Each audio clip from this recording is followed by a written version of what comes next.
Many years ago, in the beautiful city of Owerri, there lived a handsome man whose name was Ozoemena. Ozoemena was a very wealthy businessman who sold building materials and had several shops scattered around Owerri. And he was married to a beautiful woman whose name was Nkem. And together they had three beautiful daughters whose names were Adaeze, Chinelo, and Ifunanya.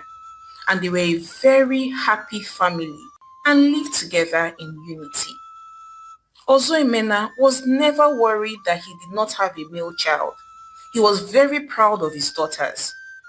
And even when his friends would tease him at the market and say, Ozo, when will you have a son? If your wife would not give you a son, why not look for another small girl that would give you a son instead of here having just daughters who will carry your name after you are gone? His friends will say to him.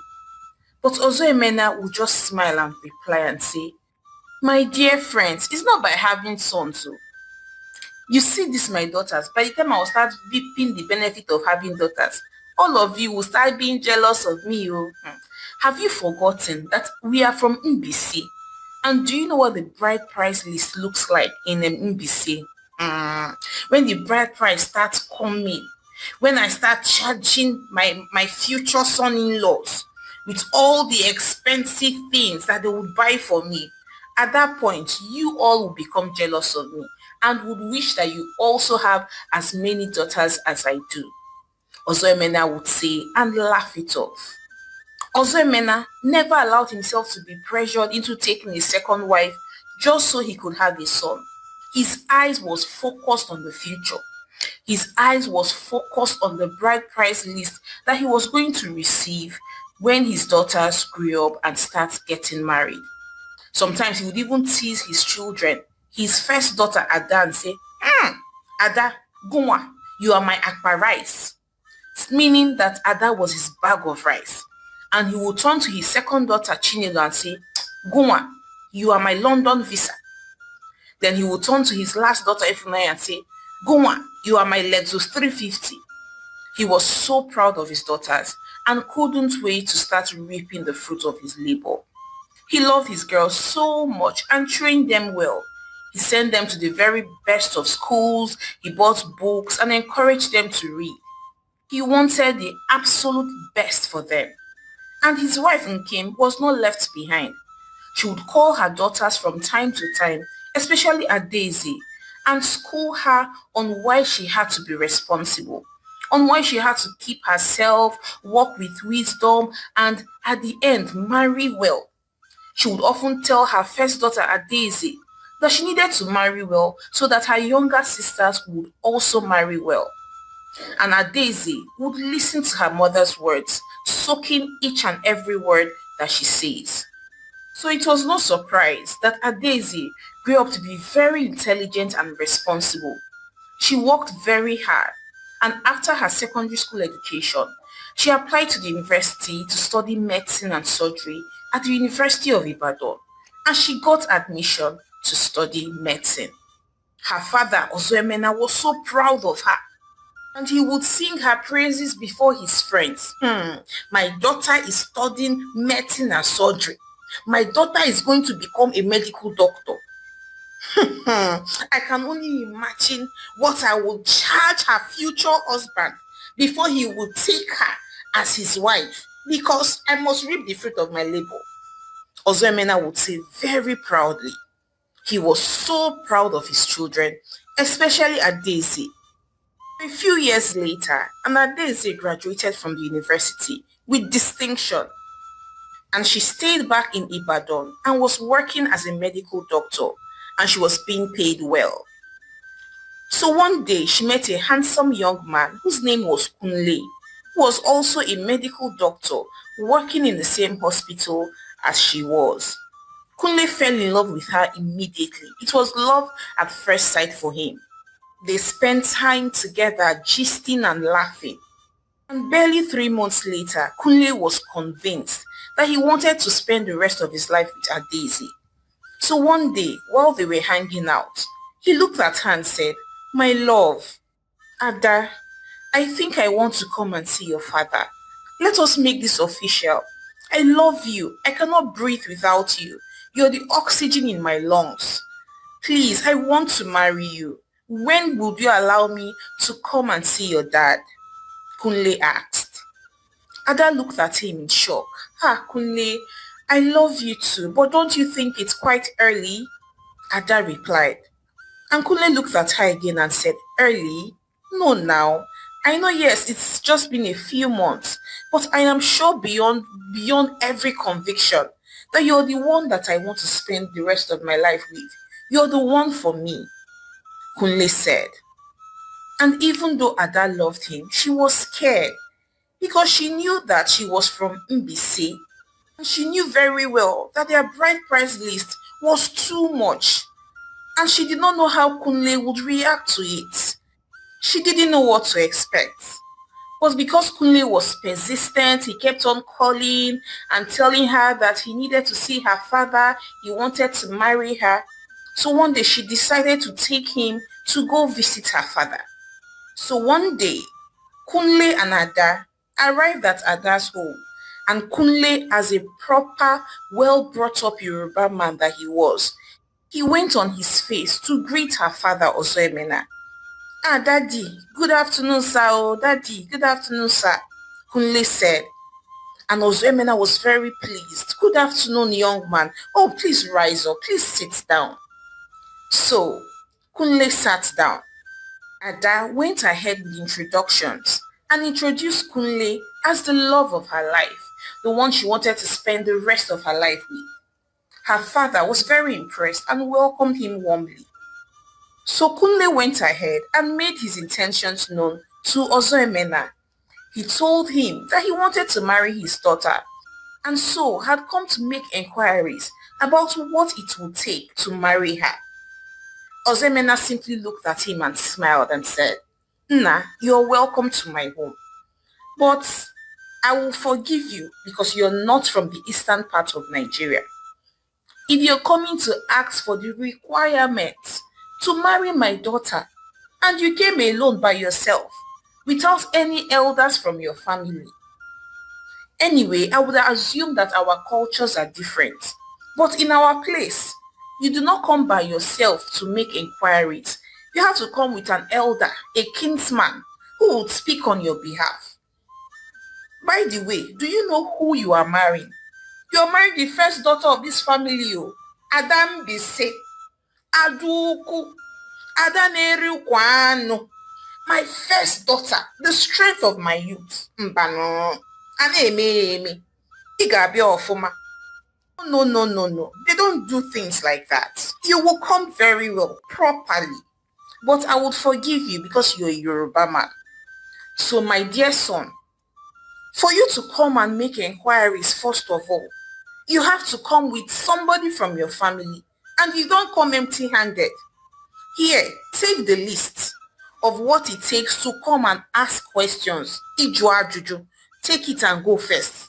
Then you can come back with your family when you're ready. Ozoemena replied proudly as he handed a list to Kunle.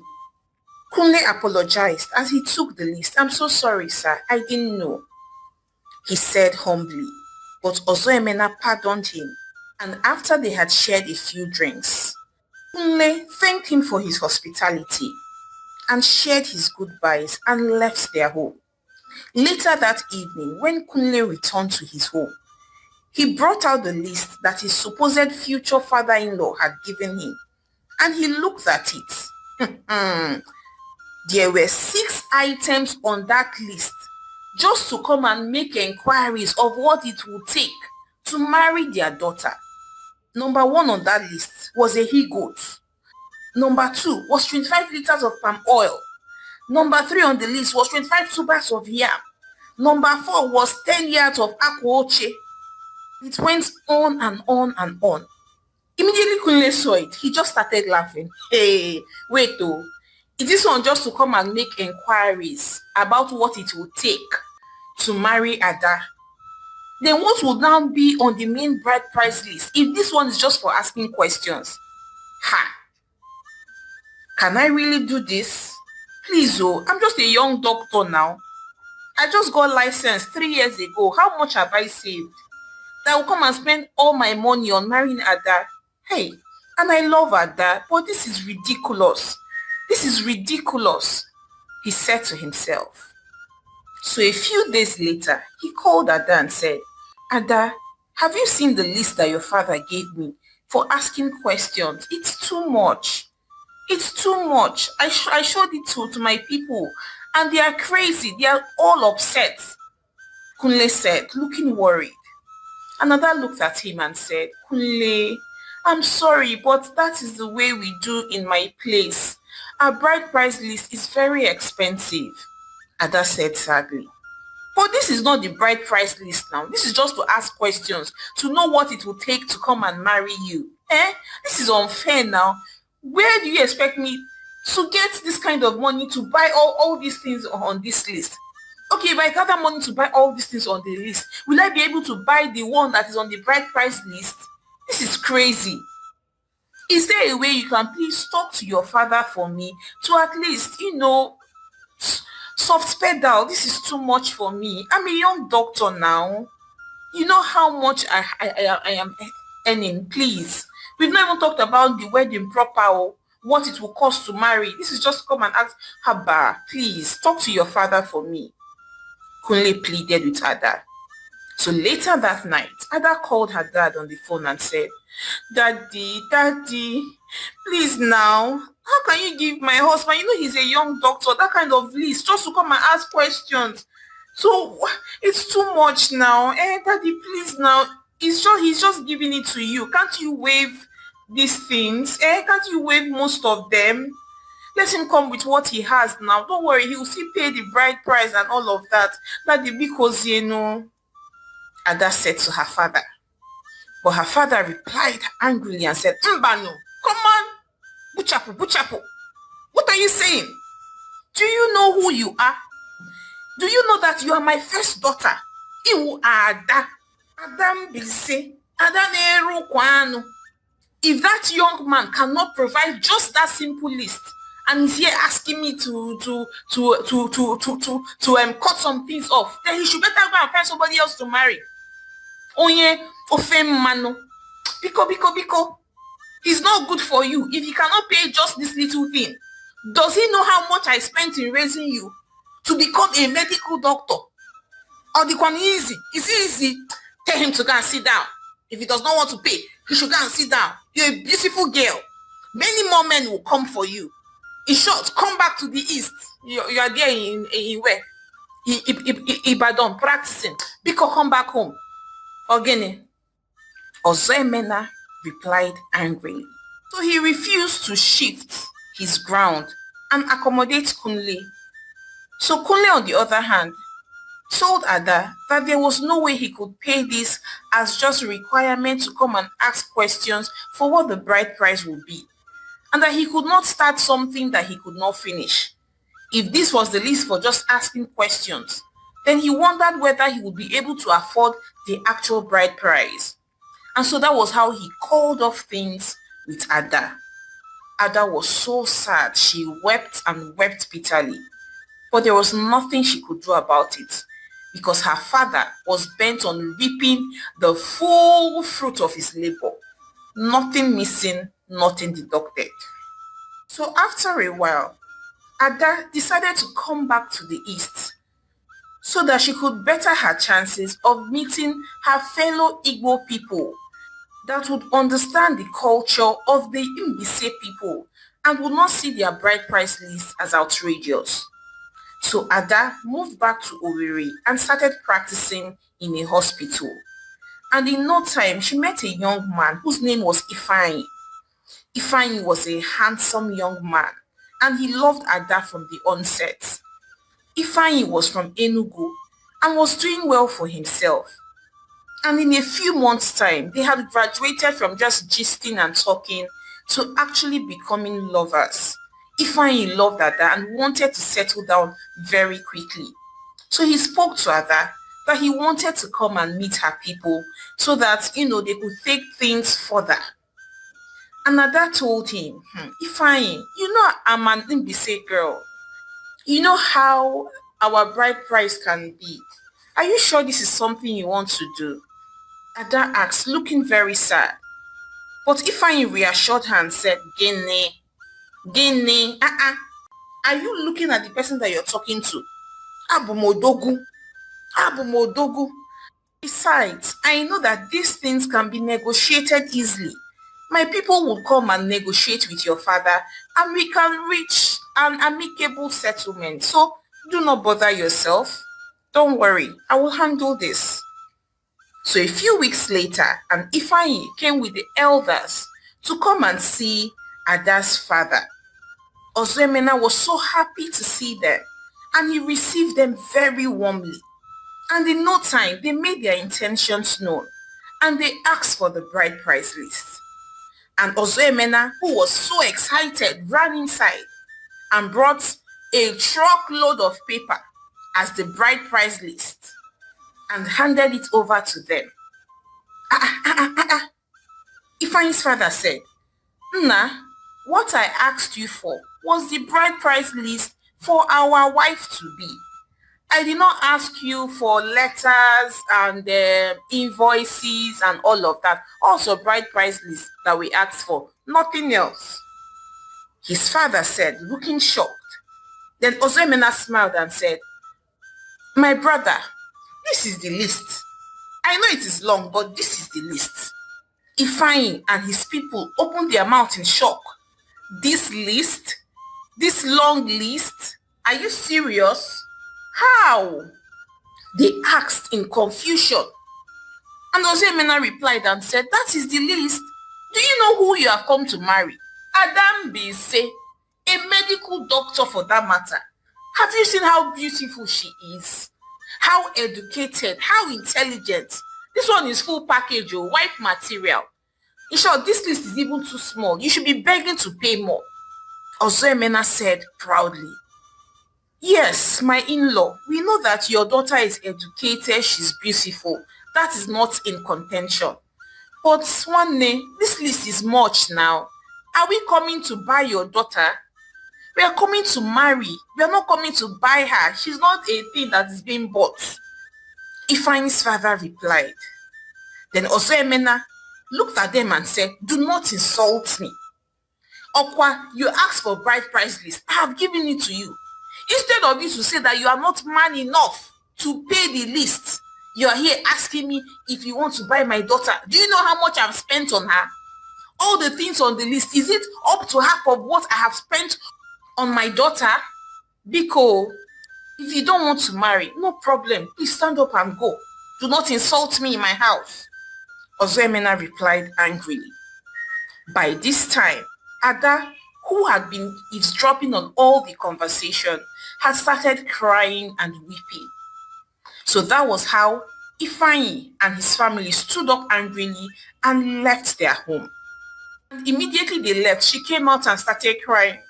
Daddy, why are you doing this to me? Don't you want me to marry? This list is too much now. Who will pay for this kind of list?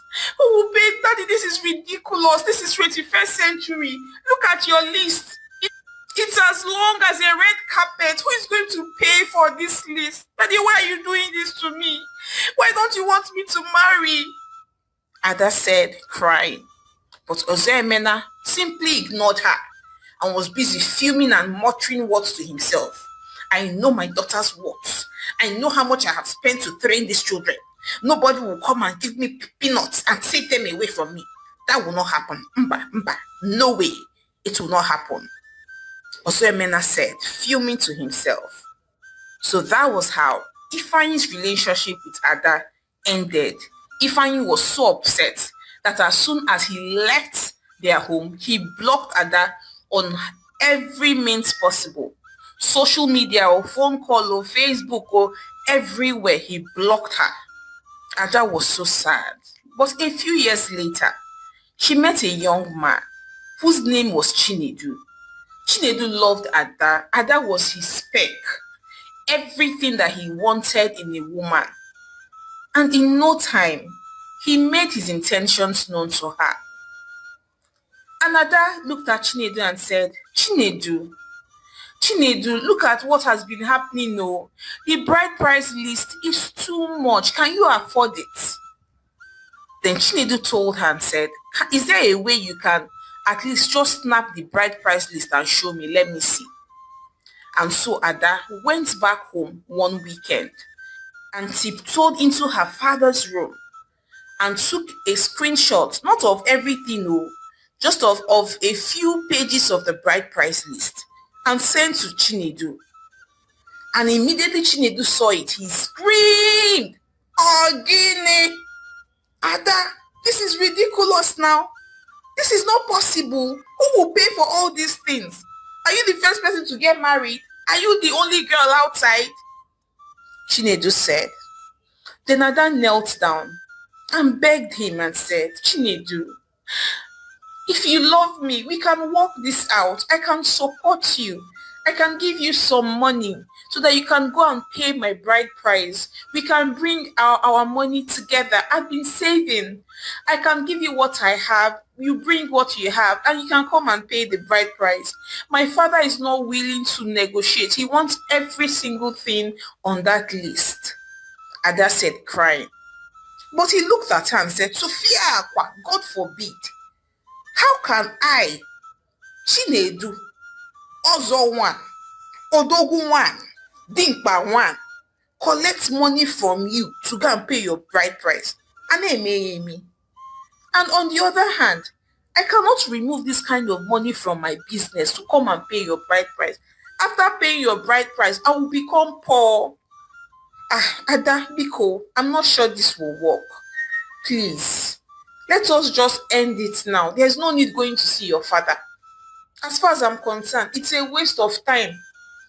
Biko, I wish you the best of luck. Only, I wish you the best of luck. Chinedu said as he called off things with Ada. Ada was so sad. She locked up herself in her room and wept for many days.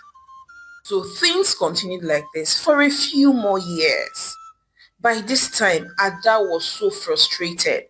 A lot of suitors had come into her life but would not marry her because her father refused to negotiate on the bride price list. He stood his ground that he was going to reap every cent that he had put in their education and in their upkeep. Ada was so sad. She had lost more than 8 eligible suitors, and all these people had even gone ahead and gotten married and had children. Yet, she was still single. One day, Ada woke up. It was her 36th birthday. And she sat herself down and said, if I do not do something, I would remain single forever.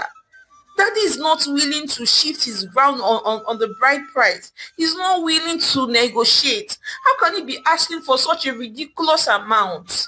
It's too much. How can somebody be asking for 1 trailer load of yam, for 100 liters of palm oil, of 100 yards of George material, of a brand new Lexus car, of 3 plots of land? Am I a chattel?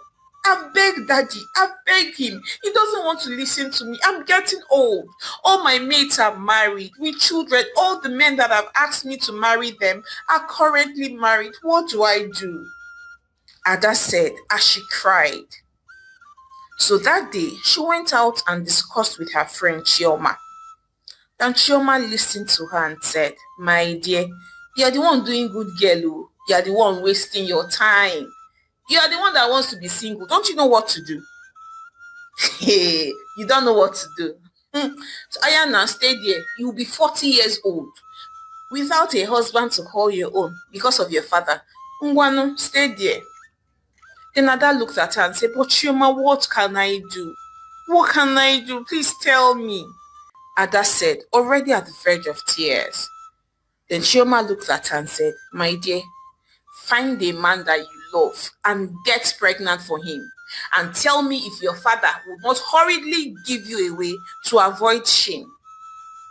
Chioma replied, but I cannot do it. I am Ada Mbise. I have to marry well. If not, my younger sisters will not marry well. It will be a shame to my family. I can't just get pregnant out of wedlock. Besides, I'm a medical doctor. How do I explain to people that a doctor gets pregnant out of wedlock? Please, Ada said. Then Chioma looked at her and said, well, you are not tired of your situation. When you are ready to do what you ought to do, then you can let me know. But for now, keep wallowing in your self-pity. I've told you the solution. You're here saying, Madam Bise, Madam Bise. Oh yeah, now enjoy your Adam Bise as a single woman that is about to clock 40. Well done, oh. Enjoy it. Well done. So throughout that day, Ada could not just focus. She kept on thinking on all that Chioma had said. And she realized that it was a great plan. That was the only way out. So a few months later, she met another handsome young man whose name was Lotana. Lotana loved her so much and declared his intentions without even wasting time. He told her pop and plain that he wanted to marry her. But Ada took out time and explained to him all the things that she had suffered from her father's hands because of the bride price list, and how she had lost a lot of suitors, and how it would also be the same way if he was not willing to pay that kind of money for her bride price. So she told Lotana of her plan, that he should impregnate her first. And when she was heavily pregnant, let's say 7 months pregnant, then she would go and introduce him to her father as the man that she wanted to marry, and see if her father would not accept him or not. Lotana already loved her so much and told her, see my dear, I do not want to impregnate you out of wedlock. I want to make an honorable woman out of you. But if you think that this is the only way out, then we'll do it your way. But because I cherish you, I honor you, and I value you, I think we should go ahead and do a statutory marriage in court before getting you pregnant, so that way I do not pregnate you out of wedlock. I just want you to know how much you mean to me, Lotana said. And this made Ada very happy. So they went ahead and married in secret at the marriage registry. And a few months later, Ada got pregnant for Lotana, but they kept it very quiet. And by the time her pregnant belly was now big and protruded, then Ada took him to her father to introduce him to her dad as the man that she wanted to spend the rest of her life with. When Ozoemena saw his daughter, his first daughter, his pride and strength, Adam Bise, heavily pregnant, he screamed, Ada, Ada, abomination. Kedifime, what have you done to me? What has this girl done to me? Ada has killed me. Ada has brought shame on me. Ada, you got pregnant. You got pregnant for a man that has not paid your bride price. Ada has killed me. She has brought shame to me. I will become the laughing stock of all my people. And that was how Ozoemena kept on lamenting and crying. And by the time he was done crying and lamenting, Ada just looked at him and said, Dad, this is the man responsible for my pregnancy and he wants to marry me. I don't know. Are you willing to collect what he has, or do you want to bring your bride price list? Do you want me to give birth out of wedlock? It all depends on you. Anyone you want is okay by me. Ada replied. Ozoemena was speechless. He did not even know what to say. Hey, Ada, what you have done to me. Oh my God. Then he looked at the young man, Lotana, and said, Okay, it is well. Then he looked at them and said, people must not know that my first daughter is pregnant out of wedlock. So young man, bring your people here tomorrow. We are going to do a parlor ceremony. I will hand her over to you. Just bring a few things. I will send you the list. Bring a few things and come and do it tomorrow in the parlor. No music, no fanfare, just a simple thing. People must not find out that my daughter is pregnant out of wedlock. Ada, Ada Igbolam, Ozoemena said sadly. But Ada did not give a hoot. She did not care. She had gotten what she wanted. So the next day, Lotana brought his people. It was a very small ceremony in the parlor. All Ozoemena collected from him was dry gin, some cola nuts, and 30 naira. And the wedding took place. And Lotana and his wife Ada went back home very happy. Ada was so happy that finally she was now a married woman. Oh, and she and her husband would gist and gist as they remember all that had happened. Meanwhile, Ozoemena was very sad. He was very sad that he had lost the opportunity to claim a very huge bride price from his first daughter, Ada. And a few months later, Ada gave birth to two beautiful babies, twin boy babies, and they were so excited. And she lived happily ever after with her husband, Lotana. Meanwhile, Ada's younger sisters, Chinelo and Ifunanya, had seen all that transpired between Ada, their older sister, and their father. So they did not even waste their time because they had learnt a very huge lesson from Ada and their father. So both Chinelo and Ifunanya intentionally got pregnant for the men that they wanted to marry before they came to introduce the man to their father. And their father too, out of shame that he did not want people to know that his daughters were marrying after being pregnant, did a parlor wedding for them and collected just something very small from their husbands.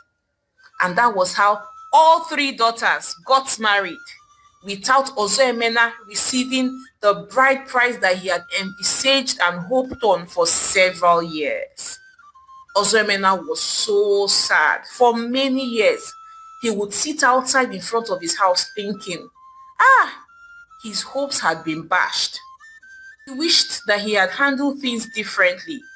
Then maybe his two younger daughters would not have intentionally gotten pregnant before getting married.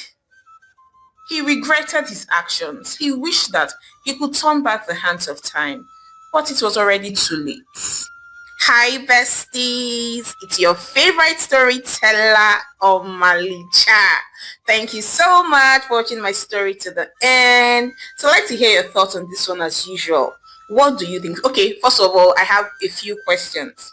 Number one is, if you're from a place that, the bride price list is ridiculous, please tell me, would you assist your future husband, your husband to be, in paying your bride price, just the same way Ada wanted to assist one of her suitors?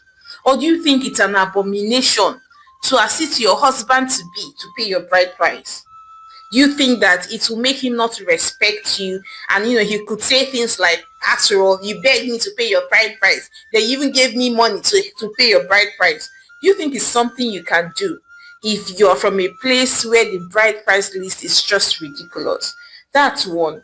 Now, secondly, do you think that Ada did the right thing by getting pregnant for her man, since her father had been rejecting all her suitors, just so she could get married?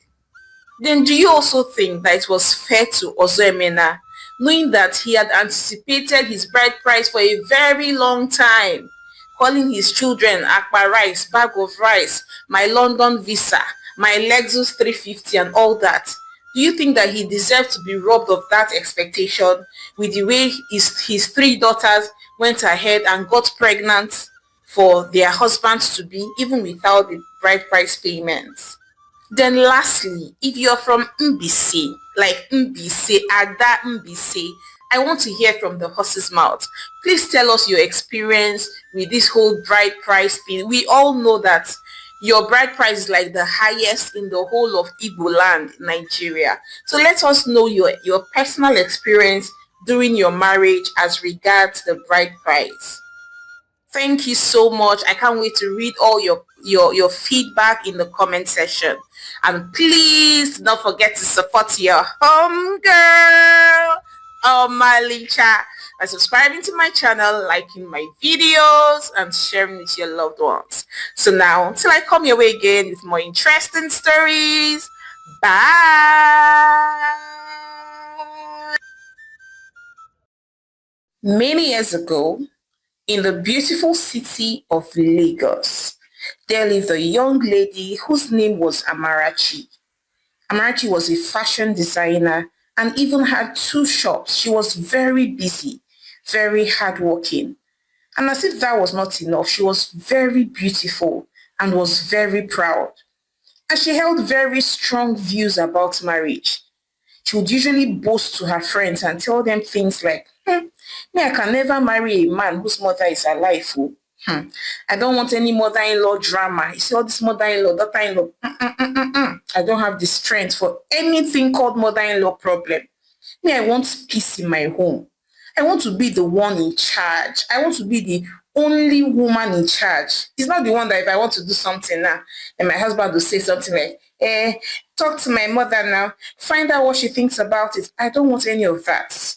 So I must marry a man whose mother is dead. Amarachi would say proudly to her friends. And her friends, Adaeze, Nkem, and Uju, would often try to correct her and speak some sense into her, saying, Amarachi, Amarachi, this is not Nollywood, though. Stop saying things like that now.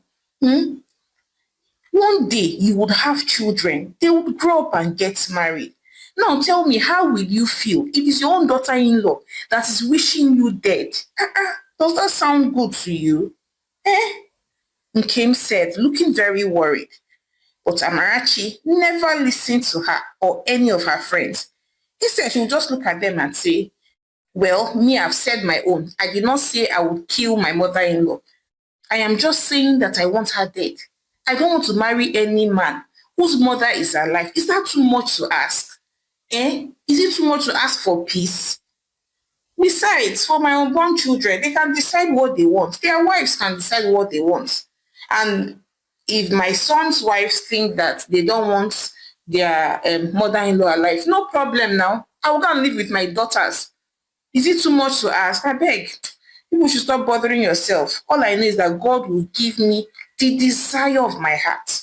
He will give me a man whose mother is dead, and that is it. And so, Amarachi continued to reject many suitors just because their mothers were alive.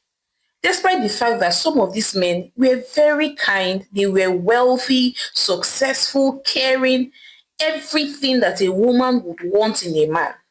But Amarachi would not even give them a second thought. To her, a living mother-in-law was a curse, and she refused to carry such curse on her head. Each time she meets a new man, the first question she would ask was whether his mother was alive. And if he mistakenly answered yes to that question, that was the end of it. She would not even consider the man a second time. So one day, Amarachi met Mr. Chukwuma. Chukwuma was a tall, calm, handsome man and was very hardworking and respectful. As a matter of fact, he ran an auto parts business and lived in the highbrow areas of Lagos. And as usual, she asked him her normal question, is your mother alive? Amarachi asked, and although Chukwuma was kind of surprised that she was asking that kind of question, he replied her and told her that no, his mother had passed away about 5 years ago. And that reply alone made Amarachi so happy. She smiled to herself and said, finally, a man with no mother-in-law attached. Thank God. You see, I will tell my friends. Maybe I told them, God will give me the desire of my heart. I said I want a man whose mother is dead. And see, I have gotten a man whose mother is dead. So from that day, she began to date Chukwuma. And within just a few months, they got married. Their wedding was beautiful and Amarachi was very happy. At last, she had gotten the desires of her heart. No mother-in-law to interfere, no one to share her husband's love with. Their life was so peaceful. Chukwuma literally adored her. He gave her freedom, supported her business, pampered her, allowed her to run the home whichever way she deemed fit. And everything was going on smoothly. And a few years after that, they even had 3 sons, Obinna, Somto, and Chijioke. Amarachi's life was so perfect. Her children were growing well, her husband loved her, and her business was doing just fine. And whenever she met up with her friends, she would boast and say, "Do you see now? Can you see why I refused to marry a man whose mother was alive? My home is peaceful. I am in charge. Whatever I say is what happens. I am the queen of my husband's kingdom. Nobody is disturbing me." Amarachi would say proudly, and her friends would just laugh it off. And things continued like this for a while. Then years passed, and her sons grew into tall, young, handsome men. And they all went to good schools, and Amarachi was super proud of them. Then all of a sudden, her life changed drastically.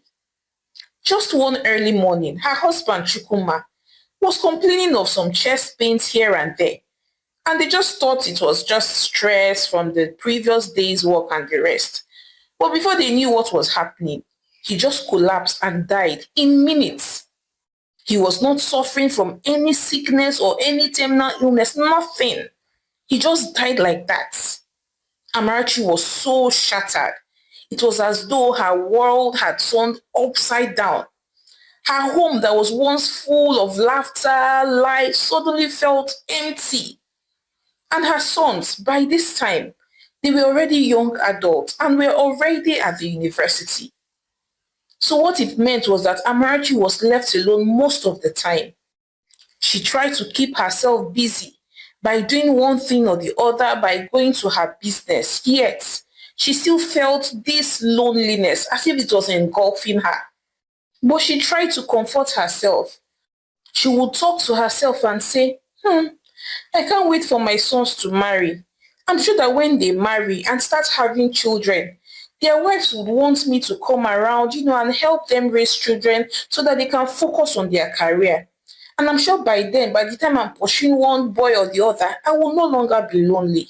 I would have joy just like before, Amarachi said, trying to console herself. But then, a few years later, and her first son, Obinna, decided to get married. He got married to a beautiful young lady whose name was Chioma. Chioma was educated, smart, and worked at a tech company. Amarachi was very excited at the thought of her son landing such a good woman. She was even more excited that Chioma was a career woman, which meant that she would be so focused on her career and would need her so much to come around and take care of the children while she pursues her dream. So Amarachi hoped and waited for when her son and her daughter-in-law would ask her to please come and live with them. But the years passed, and they had not even invited her to even come and visit and spend a few nights, not to talk of coming to live with them. Even after her daughter-in-law Chioma gave birth to their first son, she did not even invite her to come and sleep over and take care of the baby. Instead, it was her own mother that came for Omugo. Amarachi became very tired. She was restless. So one day, she gathered courage, then called her son and said, Obinna, Obinna, kedife meregi, what did I do to you? Are you not my first son? Eh? The strength of my youth. All this while since you married your wife Chioma, you have not for one day picked up your phone and say, Mama, come, leave that big house, that lonely house. Come and stay with us for a while. Isimba, you just abandoned me in this big house. You and your wife has not deemed it fit to call me, to invite me to come and spend a few days so that you will take care of me. Also that I would even take care of you people properly. What is the meaning of this? Amarachi said to her son. Then Obinna replied and said, Mama, it's not like that. How can I abandon my own mother? God forbid, I can never do that. But Mama, now, we are so busy and, there's a lot to do. But we speak to you now. We call you every weekend. Mama, Biko, Obinna replied calmly. But his mother responded and said, what is that supposed to mean? That you are busy, does that mean that I cannot come? Okay, if I come to your house, will I stop you from being busy? Will you not invite me to come and see my grandchild? Obinna. Amarachi said, already getting upset. Then Obina responded and said, Mama, to be honest, if I'm to be truthful, it's not as if I do not want you to come. But the thing is, my wife Chioma, she said she does not want anyone living with us. She wants us to settle in as a couple first. She said that for the first 5 years of our marriage, that no in-law is allowed. The only reason why her mom came was because she just gave birth. But aside that, she just wants to be, for us to focus on our family, learn ourselves and all of that. Mama, it's nothing personal. Even her sister does not come to the house. Her brother does not come to the house. Mama, it's nothing personal. Because, Obina said, pleading with his mother. But Amarachi was too broken. She replied him and said, Obinna, it's me, it's me. Your mother. Am I an outsider that Chioma does not want me to come to that house? What did I do to you? Has Chioma turned your heart against me? Obinna, Obinna. Amarachi said, already at the verge of tears. But there was nothing Obinna could do. His wife Chioma had made it very clear that his mother was not wanted in her house, and that was final. Although Amarachi was very heartbroken, she comforted herself with the knowledge that at least Obinna was not her only child. At least she still had two other sons, and she hoped that this time they would marry good wives that would accommodate their mother-in-law. So a few years later, Ansomto, her second son, got married to a beautiful young lady whose name was Ijeoma. Ijeoma was a nurse and was very homely, and Amarachi was happy that she was a nurse, hoping that she would be homely and accommodate her in her matrimonial home. But after a few years, and still, Isomto and his wife Ijeoma had not invited her over to their home. But rather than call, she decided to pick up courage and go and visit Ijeoma and speak to her woman to woman. So one day she went to her home and looked at Ijeoma and said, Ijeoma, Ijeoma, since you got married to my son, you have not even one day thought about me and say, let my mother-in-law come and just let me know this woman that raised a handsome, responsible young man. Mba, not for once. I know, yes, you call me, you send me money and all of that, but because Ijeoma, allow me to come and stay with you for some time. Even if it's 3 days, 1 week, is that too much to ask? Amarachi said. But Ijeoma looked at her squarely and said, Mama, Mama, I understand you, but you must also understand me. This is my matrimonial home, and I do not want to have any clash with you. I may cook something now, and you will say you do not like it. And anything I do, you may think that I'm insulting you. I do not want any of that. I don't want us to be enemies because we are living under the same roof. I believe that if you live in your house and I live in my home, that our relationship will be cordial and will be beautiful. Mama Biko, ask me for any other thing and I would grant it. But you see, this my home, this my marriage. Mba, I want to manage my home by myself. You have had your time, you have enjoyed your time, you have managed your home. Now is my time. You are always welcome to visit, like today that you came. But Mama, you must not sleep in this house one night. When you come in the morning to visit, please, you can go back around 5 or 6. Biko, I do not want to live with a mother-in-law. I hope you understand me. It's nothing personal. Because, Ijeoma said firmly. And again, Amarachi was broken. She felt the ground literally shake under her. Just like that, her first two sons had ostracized her away from their homes, saying that their own wives did not want to have anything to do with their mother-in-law. But then, Amarachi was still hopeful because at least she still had one last son, Chijioke. She believed that every last child loves their mother so much and that not even a wife would be able to turn the heart of her son away from her. So she was hopeful that whoever he was going to marry was going to accept her like her own mother.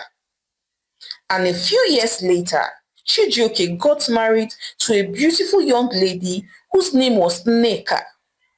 But Nneka was not different from her co-wives, so in short, her own was worse, so because from day one, she categorically told her husband Chijioke that on no circumstance must his mother come over to sleep in their home.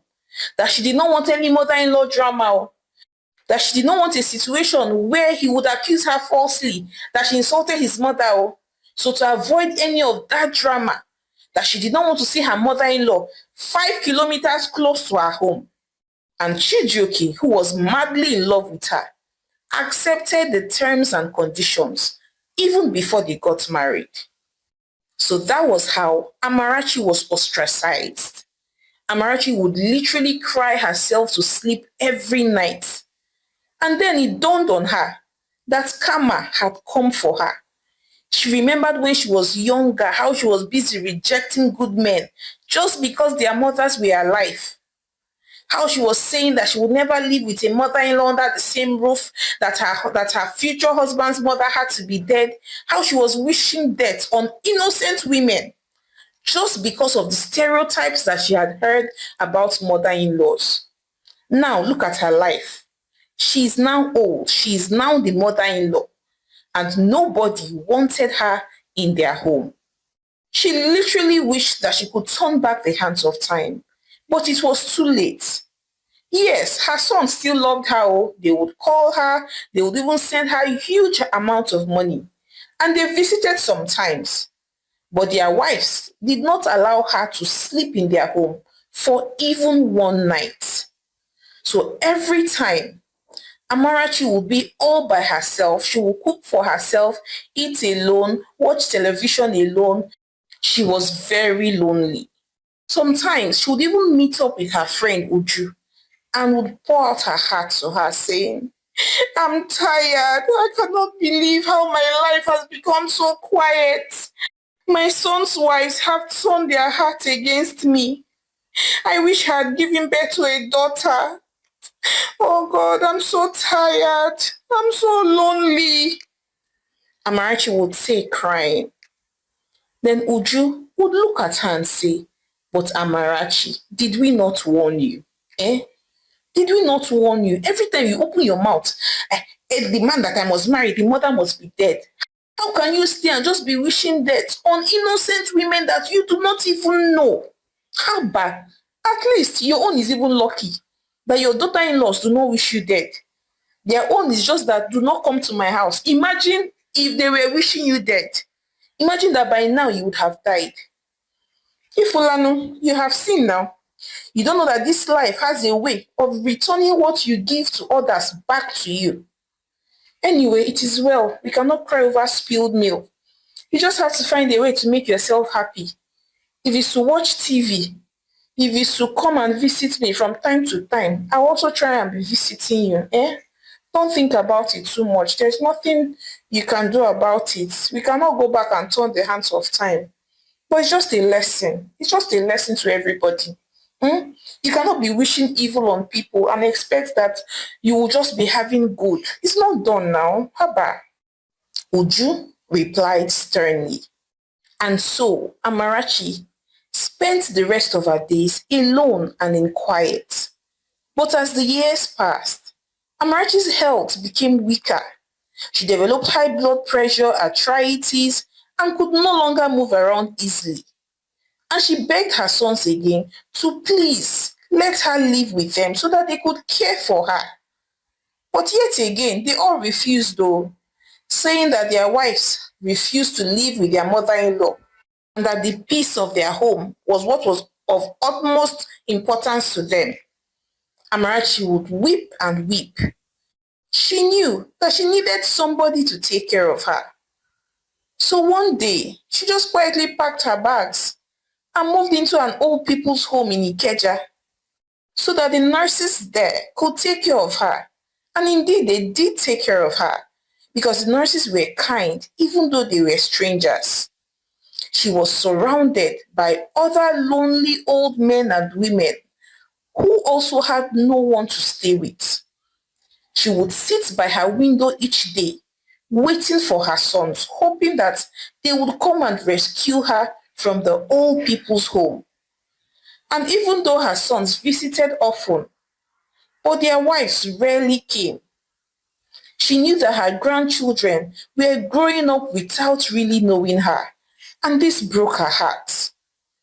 Even on her 70th birthday, only the nurses remembered. They even bought her a small cake, and although she smiled and was happy, she was sad because she was not supposed to be spending her 70th birthday in a nursing home. She was supposed to be spending it in the midst of her sons and their families.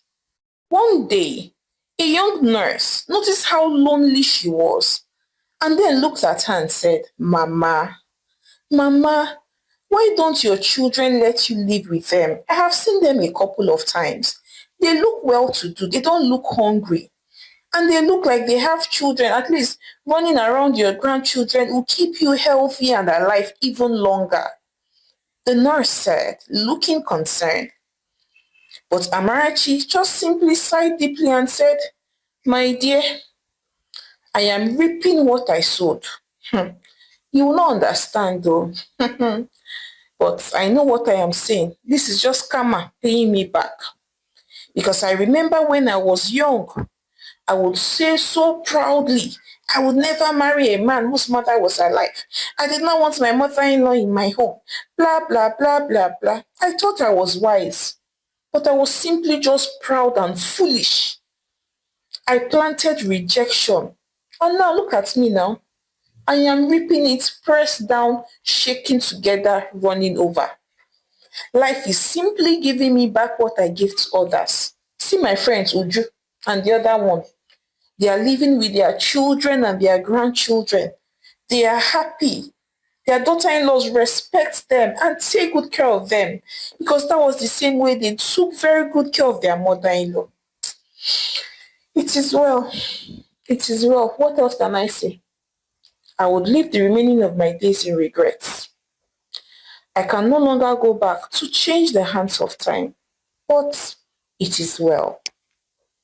So from that day, Amarachi stopped complaining and she spent her last years in quiet reflection, knowing that her own words had literally shaped her destiny. Hi besties, it's your favorite storyteller, Omalicha. Thank you so much for watching my story to the end. So I'd like to hear your thoughts on this one. What do you think? Do you think that Amarachi deserved what she got, being alone and in an old people's home in Nigeria? You know, living in an old people's home is more or less like a Western thing. It's not an African, Nigerian thing. It's usually expected that at old age, you're surrounded by your children, grandchildren, and the rest. So to be abandoned just like that, do you think she deserved it for wishing to marry a man whose mother is dead? She did not say she will kill the person. She just said she does not want to marry a man whose mother is alive. Do you think she deserved such karma just for, having that wish? After all, some people wish to marry men that are rich, that are tall, dark, and handsome, and all of that. So is it so bad that her own wish was to marry a man whose mother was dead? Please share your thoughts with me in the comment section. And I would love to hear from you guys, my viewers, my subscribers. I would like to hear your thoughts. What is your relationship with your mother-in-law like? If you're a guy, what is your relationship with your mother-in-law? If you're a woman, what is your relationship with your mother-in-law? There's this picture that we all have painted in our heads that mother-in-laws are bad, they are wicked, they are mean, all of that. I know, yes, in some cases it might be true. But I want to read through the comments and see what is your relationship with your mother-in-law. Is it the usual stereotype? Or is it different? Please share your thoughts with me in the comment section. And please support your home girl, Omalicha, by subscribing to my channel, liking my videos, and sharing with your loved ones. So now, till I come your way again with more interesting stories, Bye.